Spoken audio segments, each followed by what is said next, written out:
Hi everyone, welcome back to my YouTube channel, and I am so happy to have you all here. And again, as usual, we're talking about all things fragrances. Now, I have to say, I haven't heard anybody talk about this fragrance at all. And to be honest, this is one of those steals that I'm so glad I have in my collection. And I can't wait to talk about this. Now, this is Ombre Nomade by Privee Couture Collection. I believe this is a branch of the Maison Alhambra and Latafa collection, but it's really hard to find these fragrances actually. They tend to be, this is a 30 ml and it's an eau de parfum, 80% concentration. And well, 80% volume, they say. Now, a little bit of insight. I just wonder how they get away with naming this exactly what it's inspired by. I just don't get it. I don't get it. Now, I have to put in a disclaimer. I haven't smelled any of the Louis Vuitton fragrances at all. Again, I hate where I stay because it's hard to have a hobby like this and not have places where I can smell things for free. Just walk into the shop and smell things like everywhere else. You know, I have to travel, I have to go through airports to be able to smell some of these fragrances. So it really sucks. But in all my travels and airports, I still haven't smelled any of the Louis Vuitton original fragrances. I would love to. That is, I even think I want the bottles, like just for the bottles, especially for Ombre Nomade, Le Sable Rose, like all of those fragrances. Like I really feel like I would be living my best life. Now, I actually got this fragrance after I had bought a collection of other fragrances from Latafa, and this just came as a gift. And I couldn't believe, I was so happy because I had been thinking about getting this DNA for a long time, and it's a 30 ml, and when I opened it, it's so well blended. This smells like, I haven't smelled the OG, but I would believe this is the OG. Like, that's me being absolutely honest. I would believe this is the most OG of the OGest. It's the OGest. Like, honestly, it's beautiful, beautiful, beautiful, beautiful. Beautiful. Now, would I buy this for the price that it's running for? Normally these go for like 25 euro, 30 euro. They should be selling for 15 euro, but it's really hard to find them all together, and then you're thinking shipping on top of that. So it's a harsh one. Like, I don't think if I had seen this, I don't think I would have paid for it being a 30 ml. I definitely would have hesitated and maybe bought something else for a larger bottle. But let me tell you something, I'm so glad that I got it for free. But most importantly, I'm so glad I got it as a 30 ml, because this fragrance is not an everyday fragrance. And I think even 30 ml at what it is a steal. And it's one of the best decisions you can make, because first of all, you're never going to need to carry this with you to freshen it up or to reapply. You're not going to need that. You're definitely 1 or 2 sprays max for sure. It's beast mode, it's dark, it's mysterious. So it's just one of those fragrances, you know. Now let's talk about where this fragrance family actually comes from. This fragrance is much more of a woody fragrance and an oud fragrance, if anything. It's a rose and oud fragrance. Now let's kind of unpack what I mean by that. Now, at the top notes you have raspberry and geranium, and then in the heart notes you have rose and saffron. In the base notes you have agarwood, benzoin, incense, amberwood, and birch.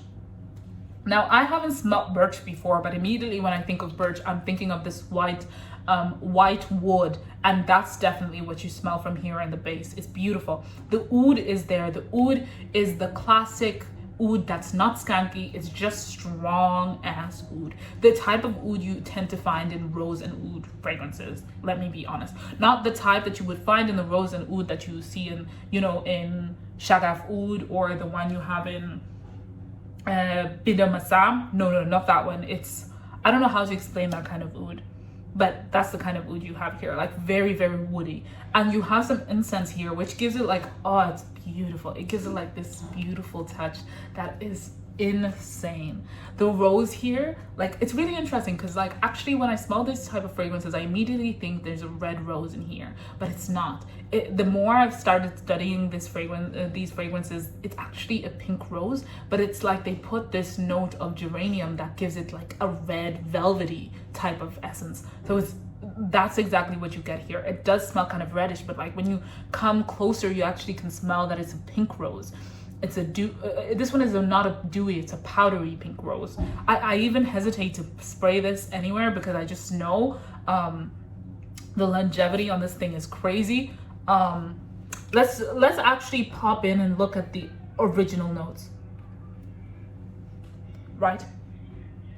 In the original notes, you have every single one of those notes we talked about before, only they're in one layer. They're not separated into top, middle, and base notes.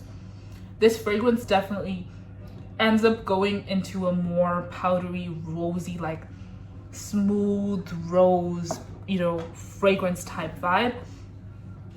There is benzoin in here, but it's not completely strong. This fragrance is beautiful. I know there's nothing in my collection I could even compare it to. And you know what? The more it settles, it's starting to become like an inky fragrance. The oud is becoming inky, but hey, that rose stays dewy and fresh. It's beautiful. And that's not what you would expect from this fragrance because it's quite dense and it's quite oudy. And to be honest, it is unisex leaning masculine, but you know, anybody could wear this. And this is exactly my sense of, you know, fragrance. I love those. Oh, it's beautiful.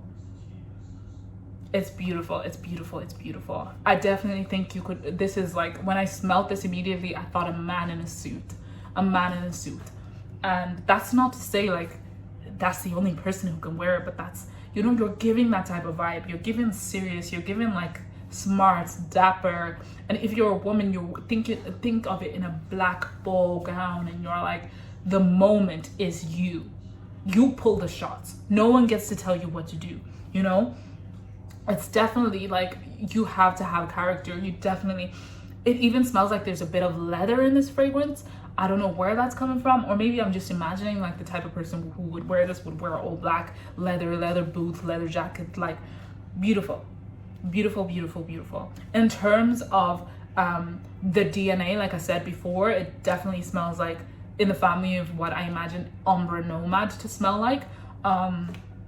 Now I haven't tried the original. I haven't tried I don't think I've tried anything that smells similar to that actually. Let me check if there's, because Fragrantica sometimes tells you, no, I haven't smelled anything that says it's similar to this. Now I have wanted to buy some things that are similar to the Ombre Nomade, but I honestly stopped myself because I remember I had this perfume. And again, like I said, 30 mils is more than enough that I will ever need in my lifetime.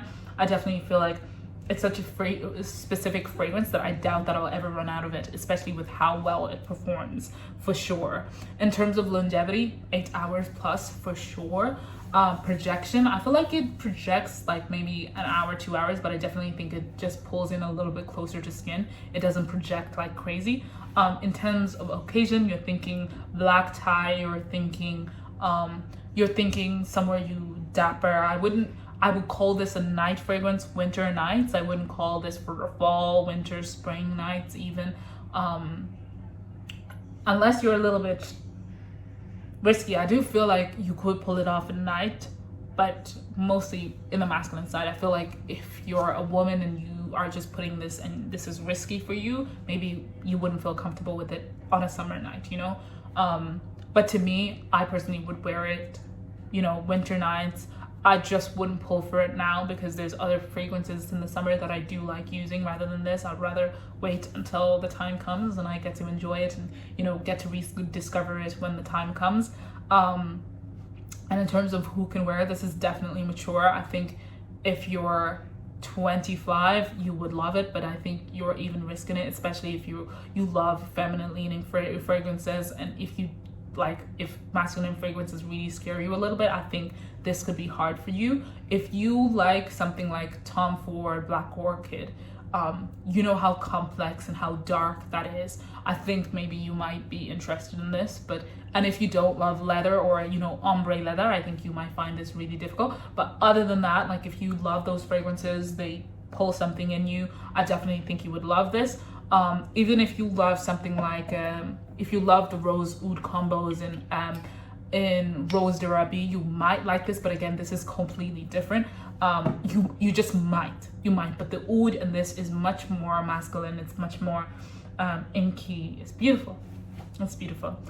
Let me know, have you ever tried Ombre Nomade, the original DNA? Have you tried any of the Privee Couture collection? I after I got this, I was so eager to see about the other fragrances, but considering they were €17 and really hard to get, I just kind of gave up and just got happy with what I have. This is definitely a happy fragrance that I have, and I do not plan on replacing it for anything of the original DNA or anything similar, unless I finish it and I'm done with it. But I do find it's gonna be hard for me to finish this fragrance. So until then, I will keep trying to get dents in this thing. But yeah, let me know, have you tried anything similar? Do you like this type of fragrance? Is it too, you know, is it too risky for you? Is it too woody and too, you know, oudy for you? Do you think it's a very basic rose oud combo? Because, you know, when it comes to these fragrances with rose and oud, people are just like, oh, it's a common rose and oud. So yeah, I'd love to know that. I can't wait to catch up with you guys sometime soon. If you've liked what you've watched, please like, please subscribe so you can watch more of my videos and I can come back and give you better feedback and more videos like this. Until next time, let's chat then. Bye.